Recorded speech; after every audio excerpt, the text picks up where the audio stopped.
All right, we're back. We are back with the plane crash, San Diego plane crash. I'm hearing conflicting reports about the number of people and the number of deaths. It's weird. It's interesting. I don't know what's what anymore because initially it was reported 2 deaths and several injured. But some places are saying there was more people on board. Let me get the chat up on the screen. NTSB just did an update as well, so we're going to take a look at that. That plane crash, the site almost looks like a bomb site to me, like almost like a drone strike.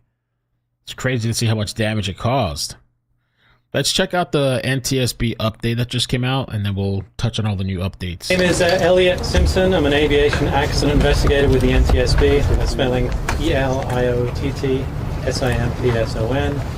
Dan Baker is actually going to be the investigator in charge. He's en route now, should be here early evening. Spelling of his name is Daniel Baker, B-A-K-E-R. Again, he'll be the investigator in charge. He'll be the primary contact moving forward this evening. So the airplane was a 1985 Cessna 550 Citation. Registration number November 666 Delta Sierra. And that's the one thing, pause for a second. They were talking about the 666. I mean, I guess it's just coincidence, but I guess it's coincidence. Departed Teterboro last night about 11:15 p.m. and made a fuel stop in Wichita, and then was inbound, we presume, based on the flight path for landing into Montgomery Field, runway 28 right. It struck power lines about 2 miles southeast of the airport. It then collided with a house. We have an unknown number of occupants on board, so an unknown number of fatalities on board the airplane. No fatalities on the ground. We do have a few ground injuries. Been a multi-agency response. The NTSB is sending 8 investigators en route, should be here later this evening, along with representatives from Williams, who are the engine manufacturer, and Textron, who are the airframe manufacturer. We plan on spending today, tonight, and all of tomorrow on scene, documenting the accident site, and then plan on recovering the airplane to a secure location on Saturday. There should be a preliminary report on our website in about 2 weeks. That's ntsb.gov, and then the final report generally takes 12 to 18 months. We're asking that, although we know it was early in the morning when the accident happened, about 3:45, we're asking that if there are any witnesses or people who might have video that might have captured some of the accident sequence, they reach out to us at witness@ntsb.gov, and then any updates for press briefings will be on Twitter, and that'll be NTSB_newsroom. So I can answer a few questions. We have very limited information right now, but I'll try and do my best. And when I ask you, if you could just tell me your affiliation and your name. Matthew Segal, Fox, Los Angeles. Was the weather system at the airport working at the time of the crash? It's unknown. Very early stage right now. It's unknown. But as you know, there's fairly foggy weather conditions. But we haven't got that far yet. Was the tower closed at the time? I believe it was. I believe it would have been closed at 3:45. And why is that? Fairly normal for a small airport like this to be closed. Generally, they're open between 6 or 7 in the morning. So which tower was under control? So it's too early for right now. We don't have any information on whether they were on an IFR flight plan or a VFR flight plan. So I'm sorry, I don't have that information. Univision Network, are you working on any theories to whether the cost of this? No, right now we're just documenting the evidence. That's the only one.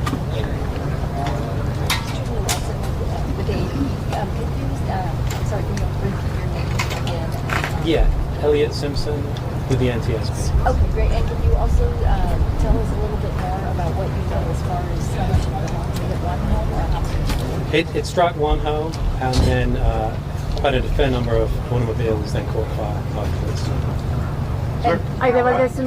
And it did strike a power line. How dangerous is it for a pilot coming in, not knowing weather conditions to land? So I'm going to avoid questions like this right now. They're a little analytical. I'll give you any facts that you would like to know, but probably the analytical questions will pass. And remember, name and affiliation. CBS 8, sorry. Liz from NBC News. 2 questions for you. One, was the home that it hit this one? And 2, there's a music group that says that 3 of their employees were killed. Can you confirm that these 3 were killed? No, we don't have any full identification on the total number of fatalities. But can you say at least three reports? Yeah, no, we don't. And We have. was it this home? That is the home. The power lines are about 2 miles away. Laura Acevedo with ABC. Is the power line impact what you think brought the plane down, or do you think it was already in a downward trajectory? They're not going to tell you. Again, too early to say. There are fragments of the airplane underneath the power It lines. looked like there was a wing over there on the street. Oh, under the power line. Confirm that? There is a, yeah. So it flipped the power line or the light post and the wing came off? Presumably, yes. Yeah. Okay. Can I ask, was there any call from behind it before the... We haven't listened to the audio yet. We'll know a lot more later this evening. Does this plane have a black box? Unknown yet. So And- is it typical for a plane to fly into an airport without any kind of power? But not unusual at all. Yeah. No, you can land at an airport on the tower. Hi, Stephanie with CNN. Does this plane have a black box? So this airplane likely has a flight data recorder and possibly a cockpit voice recorder. But you haven't recovered that We yet. haven't recovered those. Thank you. There were reports of a lot of... Oh, sorry. There were reports that people were pouring down the street. Afterwards, we talked about fuel and how much fuel would have been on it. We don't know yet, but we're going to find out how much they would have fueled up. A fair amount. Sorry. Hi, Valdez, Univision San Diego. So can you repeat from what city or state departed and at what So time? Teterboro at about 11:15 last night. Then stopped in Wichita at airport with identifier Alpha Alpha Zero, which is where they got fuel. But the initial departure was from Teterboro. Do we know passengers? No, No. it's Teterboro. Last question. Yeah. Describe at least what you've seen so far right now as far as the debris field. What kinds of things are you finding on the ground as far as parts of the plane? So we Anything found fragments of the airplane that are not yet to be identified underneath the initial power lines, and then we do have a wing on the road just on the other side here, and the remainder of the wreckage appears to be on the street just behind it. Okay. Quick Great. question, Jessica Denova with ABC 7, the tail number or plane number, did you release that? Yeah, November 666 Delta Sierra.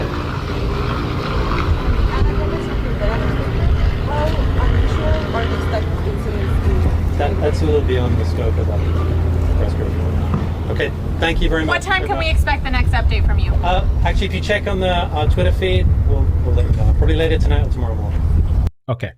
So now let's talk about a little bit, because TMZ reported this and some people were telling me in the chat about this band member, drummer, former drummer killed. He was a Christian metal band's drummer killed, San Diego. The former drummer for the metalcore band The Devil Wears Prada. I've heard of that band. I think I used to have like one or two of their songs on my playlist. I guess he used to be in their band, and I guess he's in a Christian band now. For a second, I thought the Christian band was The Devil Wears Prada. I thought that's what they were trying to say. I was like, there's no way. Is that the same band? I don't know. So Larry Williams tells TMZ that his son Daniel was among the victims in a Cessna crash around 4 a.m., which is part of the residential neighborhood of the U.S. Navy-owned housing on fire. Several people on the ground were hurt in the fire and one home destroyed. So rest in peace, Sir Daniel Williams. Larry tells us the family is confident he was on the plane and they know there were no survivors. Damn. But they have yet to get an official confirmation from authorities. Devil Wears Prada also posted on social media that Daniel was killed. Wow. Along with several pictures of the one-time drummer and caption, "No words, we owe you everything." Yeah, so that's sad. That's sad, man. Just prior to the crash, Daniel posted a picture of himself in the co-pilot seat. Really? Of the small plane. His father tells us that he was just goofing around. He did not have a pilot's license. His son was not the current drummer of the popular Christian metalcore group. Also, the Devil Wears Prada is a Christian group, but he was with them for years and was instrumental in the band's massive success. Devil Wears Prada 2013. Wow. The Cessna could hold up to 10 people, but it's unclear how many were on board. So we're getting conflicting numbers about how many people were on board.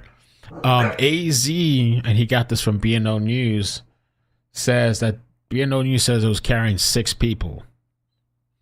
So this is one of the videos.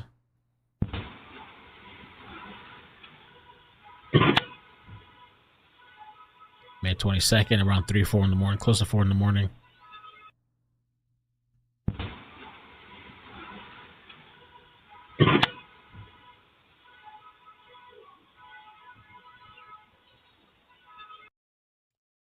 And the other thing here, so the pilot, let's see, the pilot,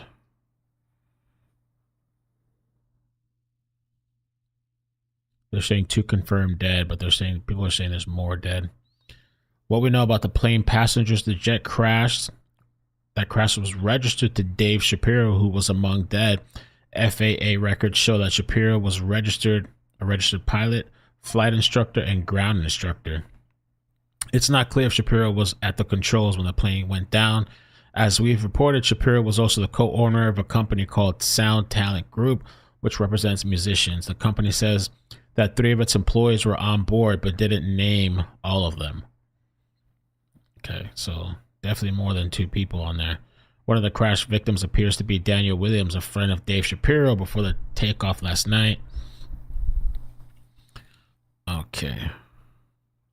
Williams posted several pictures to Instagram of the inside and outside of the jet. Let's see.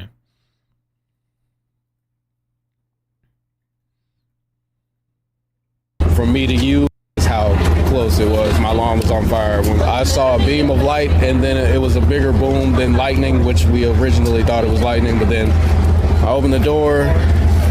I see my neighbor's car explode. Stuff is on fire. First thing I do is run upstairs, grab my children, my wife.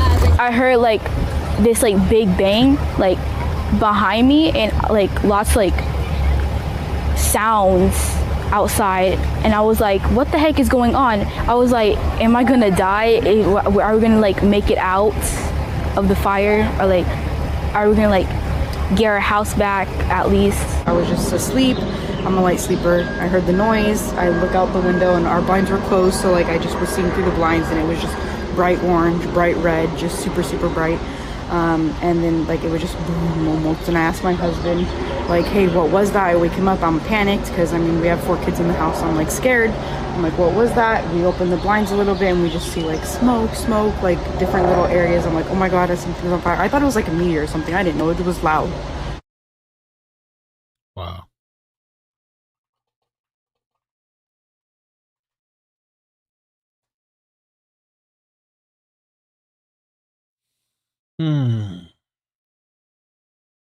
I was trying to find his Instagram.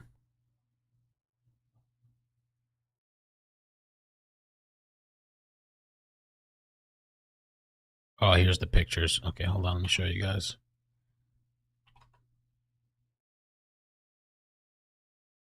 Star on Doom Jet. Wow.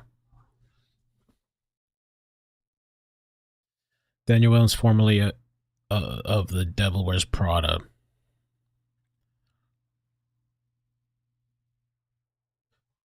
Inside a small craft saying, I'm the co-pilot now. The eerie final moment showed him at the plane's controls with the caption, oh God. Here we go. So they're saying Cessna 550. Formerly of the hugely popular Christian metalcore band, The Devil Wears Prada. He shared pictures of him at the controls of the small aircraft and said he was the co-pilot now. It's unclear if he was joking. I hope. I don't know. Did the pilot let him take control for a little bit? An eerie final post showed him at the plane's controls with the caption, here we go. The plane with the tail number N666. That's crazy, bro. The details of it, like they were in a Christian band and a tail number of the plane says 666. Took off from Teterboro Airport in on Wednesday at 11:15 Eastern. It stopped for fuel in Wichita, Kansas, before continuing on to California, where the Cessna ultimately crashed in a quiet military neighborhood close to its intended final destination. He shared a snap to his Instagram stories as he boarded the plane. Williams told his followers he was flying with music agent pilot Dave Shapiro. according to an aircraft registration records, had just purchased the 8-seater plane in July last year. On Wednesday, investigators confirmed both people on board the plane died. 8 people were injured, although investigators haven't said if they were on the ground. Shapiro's friend Ryan Bruce, a music producer, paid tribute to the pair, telling Daily Mail Dave changed mine and a lot of people's lives and the community he built and the network of bands he has worked with and supported. Will never forget him. Daniel left us a lot of music to remember him by. He was a super sweet guy. So here's a picture. Here we go. Wow.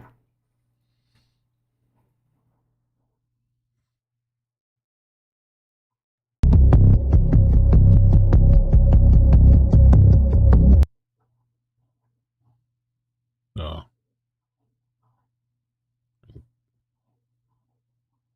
Dang, was that close? Stop before the destination. That's crazy. What happened? Why? Picture of the plane. 666.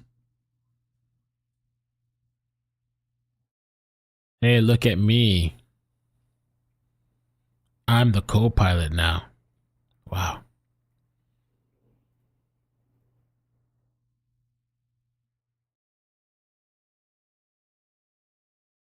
They were coming in. We're getting ready to land. They hit a power line.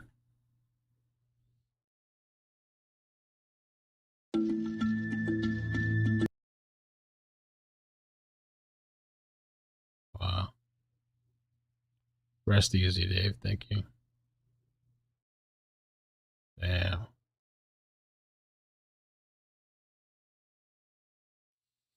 That's crazy.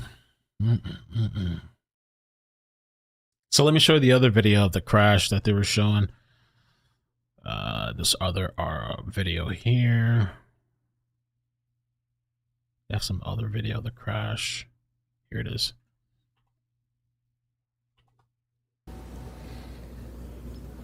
Yeah, so this area that we're here, this is the YMCA. There's also a chapel that's nearby.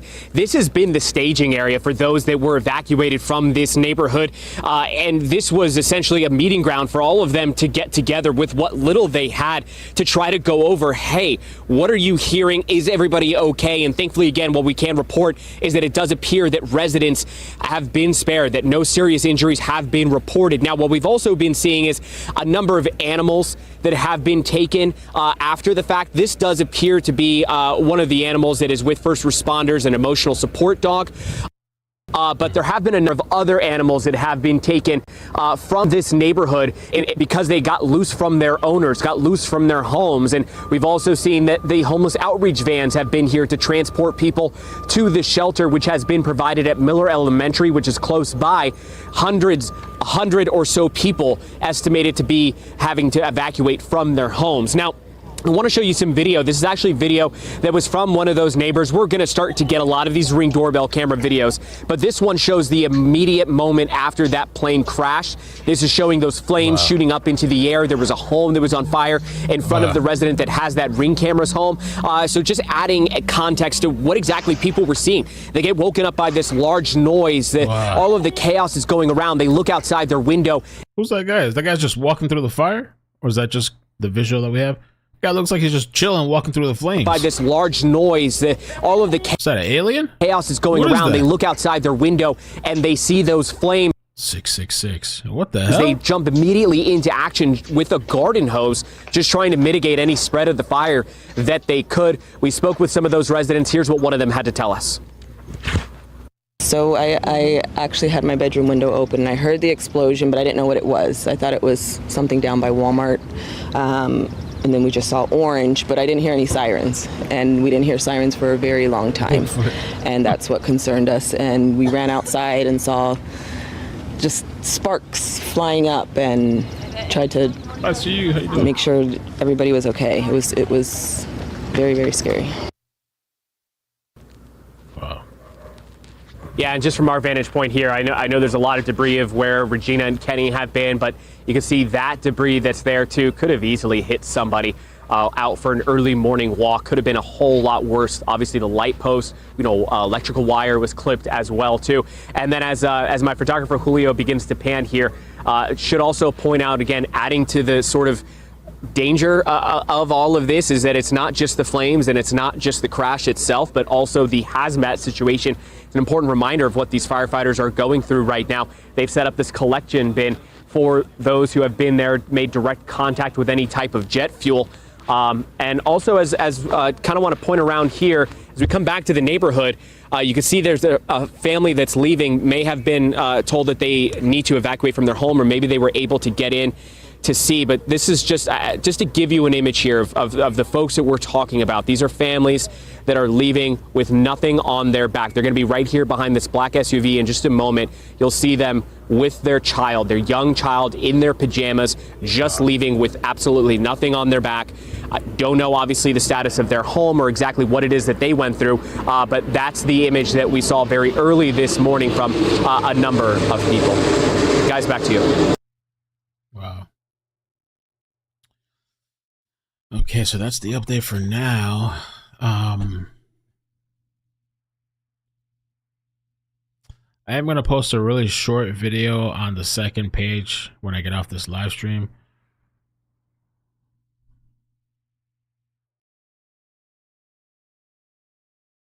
When I get out this live, I'm going to post it on Ikidmel Clips, Ikidmel CC.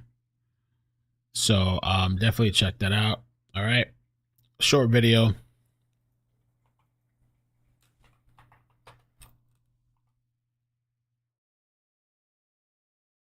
Yeah, no, I saw it. Looked like they were just still landed. Yeah, at that time, zero cool. True. All right, guys, I'm going to hop off now. I'm going to record a little short video for the second page. All right. I'll see you guys in well, this is a short video, but thank you so much for hanging out with me today. Catch up on the latest videos that I posted. We did a bunch of stuff today. You can go to ikidmel.com or my front page of YouTube. You can check out all the videos that we've done. Oh, we have 1,600 people here? What the hell? I thought we had like 800. What? What y'all want to do? Do you guys want me to do the live on? You know what? You want to come with me to the second page? You want to do another live? We can do it on the second page. I was going to talk about some stuff. You could just come over. We can do it together. Let's do it. I think we should do that. Let's do that. Let's go. Give me a second. I didn't realize we had 1,600 people here, man. I was about to roll out. The number didn't update for me. Let me create it real quick. Hold on.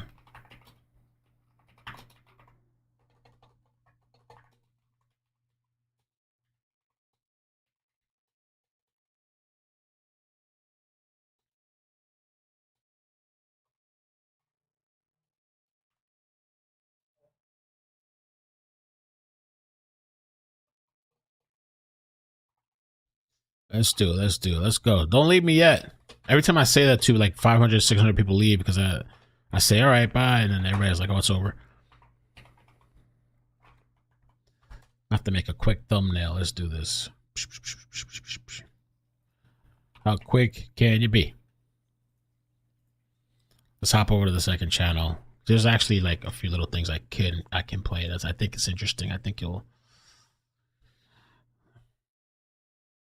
This one is. Bum.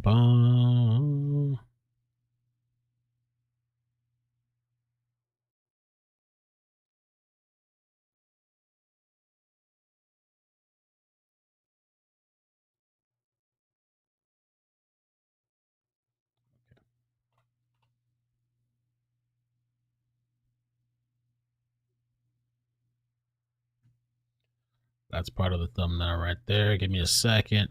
I wonder if I could, is there anything? Oh, Jim Kindred is joining us now on the phone, our aviation expert. We've talked to him many times over the years, also with the San Diego Air and Space Museum. Of course, Jim, good morning. Thanks for joining us. I'll be quick, though. Good morning. Again, we don't want to speculate here, but the FAA, NTSB, they come in, they do their investigation. But based on what we've learned so far, and given your knowledge in Montgomery Field and your expertise, what could have possibly gone wrong here? Well, first of all, it was dark. It appears that probably fog is going to come into play. They're shooting an instrument approach into Montgomery. There's so much we don't know, certainly about the aircrew. Were they tired? Was the airplane broken, meaning, were they single engine? Because they weren't communicating with the tower normally, albeit they were most likely communicating, we would just call it with the world, because other airplanes in the area would be doing the same. So you're indicating your positioning.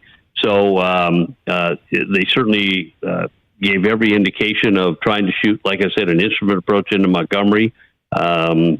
It's so hard to tell. I actually lived in the military housing that you're looking at in all the pictures. I lived in Murphy Canyon when I was in the Navy, probably just 2 to 3 blocks from where this accident occurred. It's not something we were ever concerned by, because the airplanes at that point flying an approach into Montgomery are still pretty high, meaning they're probably 5, 6, 8, 100 to 1,000 feet as they come into Montgomery. So you may or may not remember this. There was an accident a number of years ago on the other side of the freeway where an airplane had come in and crashed in a mini mall parking lot, and had a couple people had died in that crash.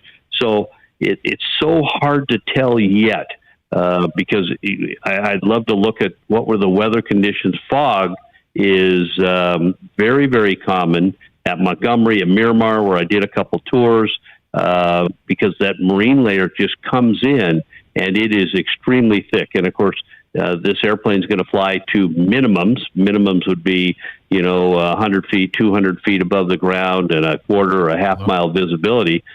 Flying single seat in the military, our minimums were 200 feet and a half mile. And of course, a half mile, when you're traveling a little bit faster than a car, isn't very much. So, as you said, we're going to speculate some, but most likely some condition of the flying of the approach, whether it's a bad airplane or not, combined with the weather. Again, this is all information that is coming in. The investigation has to be thorough and complete. From what I'm reading, Jim, it seems like this flight could have possibly taken off from the East Coast somewhere. I think it's saying New Jersey from what we're looking online with the radar and the tracking.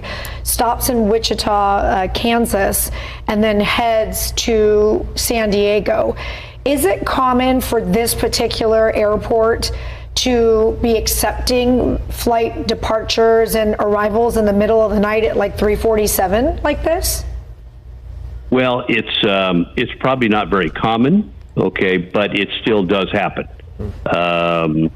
Remembering that if it's coming from the East Coast, they're coming out trying to get in, and once again, most people when they're flying into San Diego. Realize we're flying into a good weather location, if that makes sense. Yeah. Some may or may not be familiar with our marine layer, our fog, and realize how it just comes in like a blanket. So it's hard to tell, was this a crew that was routinely used to coming into San Diego or not? That May, gray, June gloom time frame that we're looking at. Like I said, lots of unknowns. We've got some puzzle pieces here that once we know more of those puzzle pieces, like I said, we should be able to hear some of the communications that we just don't have available to us yet. Did they come in low on fuel? I don't think so. There would be no reason to come in low on fuel. Just lots going on. I think the saving grace, of course, is that it didn't take out a house or two, right?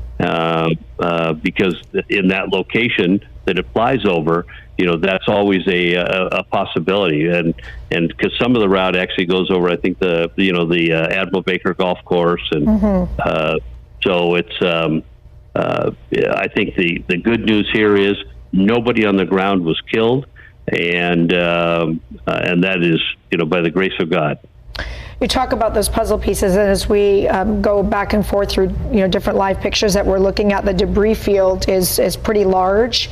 It is. The possibility, from what we were talking to Liz earlier, there is some video of a wing that looks like it's behind, you know, this location that we're looking. I believe it's Santo, where there we see it there, a piece of the wing that is behind that. If the camera, I don't know if this is file footage or if it's live, but it's not live. Okay, to the left of it, you see, you know, almost a twisted up, what we thought is a light pole, but I'm reading places that it could be like some type of electrical pole, that possibly this jet hit that and then crashed into this neighborhood.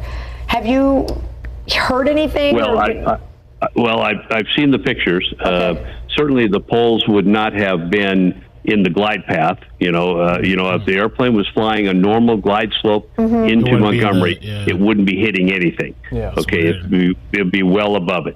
So the airplane is at that time low. It's got probably what we call a low grazing angle to it. The airplane is in other words, it wasn't going up here straight down. That it was still coming in on the approach. They could have been way off course. We don't know what caused it. These wings do have fuel in them, so there may still have been some fuel, and of course they've had fuel spills that they've noted in the reporting. And now I'm actually looking at you guys on TV, the light pole. Yep. So there's no doubt they hit it, and it looks like it took the wing off. But that once again is because somehow they're much lower than ever would be allowed on that instrument approach. Instrument approach is very safe glide slope. Yes. If they're up there, they're out of the way. You're not going to notice them. When they're hitting the pole, had there not been a pole there, all they were going to do is crash. They just happened to take out a pole. Exactly. And there is some level of expertise with these pilots that are making a flight from the East Coast to Kansas, so basically a cross-country flight. You have to assume you know what you're doing. So explain again, because you touched on this a little bit earlier, Jim, in terms of the fog, the May gray, they're maybe not familiar with it. What kind of visibility issues would cause? Is there a chance there was confusion in terms of elevation at that particular point? Like you mentioned, there's no way they put a light pole at any point where it's going to get anywhere near close to an airplane trying to come in for an approach at Montgomery. What is the proper, in this part, when you're about 2.5 miles away from Montgomery Field, what is the elevation that you can then make a landing at Montgomery Field? You mentioned it's a couple hundred feet? Oh, no, it's probably more in the 600 to 700 feet. 600 to 700 feet. Okay, so clearly it was much lower than that. And could the fog have led to some confusion about that? Well, or there was disorientation in the cockpit. It was still nighttime. It would appear if the airplane was in perfect condition, the pilots were in perfect condition, and flying the instrument approach, somehow they got off the instrument approach. Okay. Once again, we don't know why, but needless to say, flying a correct approach into Montgomery, that airplane would not be hitting the ground there. So, when they were coming in, were they disoriented? Did they have a problem with the airplane? Yeah. There's just so much we don't know yet. And as we were just talking about, pieces to the puzzle are going to start coming together. We haven't heard the communications yet. Okay, because they were broadcasting to somebody. You broadcast, we used to term, you broadcast in the blind. Okay, it's just an old aviation term. And you do that for the others that may be doing. All right, I'm going to transfer you guys, I guess. I guess I screwed up. Let me transfer you guys now. Did I do this right? Damn. Such a pain in the ass. Let me start this over. I don't know why this thing ain't working right.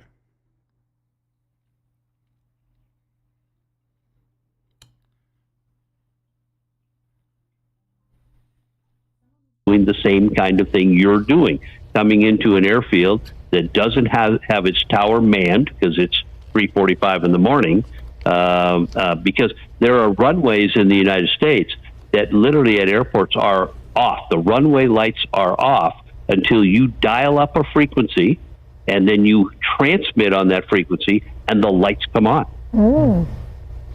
Okay, so there's all sorts of things that I don't think necessarily that Montgomery is like that. I would guess because Montgomery is a busier airport, that it would have the lights on all the time, during the evening hours. But the bottom line is they were not on course when the airplane crashed. Right. We need to figure out why that occurred, why they were low. I don't know if they were off center line or not, but that's what we need to find out. And once again, all these other details are going to come in. Communications that they had